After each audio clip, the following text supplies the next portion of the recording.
Go where no one else will go. Do what no one else will do. This phrase set my heart on fire and led me to become a medical missionary. I am Rosetta Sherwood Hall, and I served as a medical missionary in Korea for 43 years. In 1890, at the age of 25, I first stepped into the Rokunyogan in Seoul, Korea, where my long-held dream of medical missions began to take shape. Patients flooded in with little time to rest, yet seeing the people who came to me continue their precious lives, a gift from God, and witnessing them come to know His Word at Rokunyogan assured me that I had made the right choice. As I began treating Korean women at Rokunyogan, I dreamed not only of treating patients, but also of creating Korean women doctors who could care for their own people. In 1891, I began teaching physiology and pharmacology, and among the students, one exceptionally bright student stood out, Pak Esther, who would later become Korea's first female doctor. Korea became a land where I found great fulfillment in my work, but it was also a place of profound sorrow.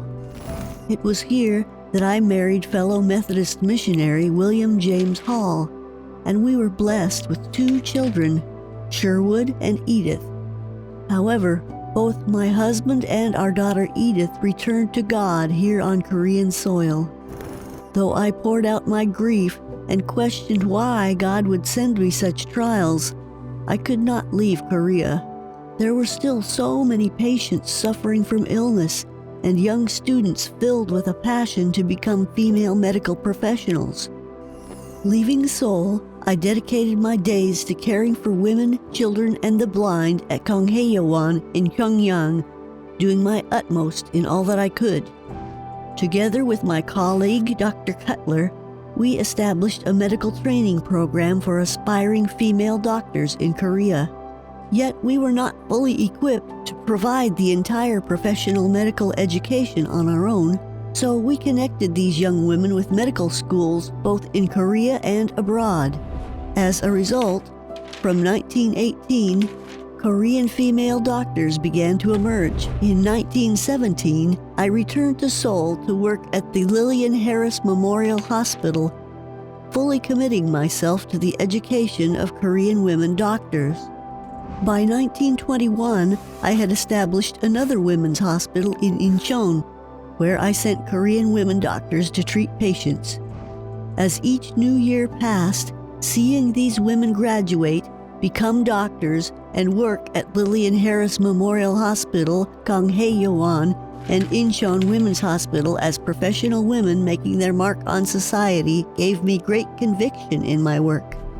At my 60th birthday celebration in 1926, I publicly declared my last calling in Korea to establish a women's medical school. A core belief of the WFMS is to empower people to be self-sufficient.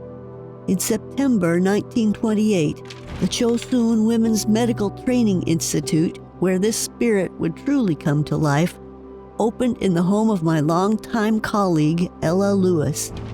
It was a deeply emotional moment for me as I saw my long-held dream of educating Korean women on their own soil to become doctors who would care for their fellow Korean women take its first step. The 43 years I spent in Korea were filled with joy, miracles, and comfort at every turn.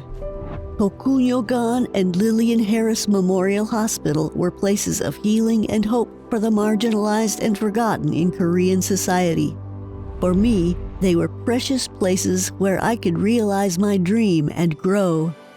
I sincerely hope that the Iha Women's University Medical Center, which carries forward the values of life's sanctity and love for one's neighbors, will continue to extend its reach beyond Korea to the world. I will always support your journey.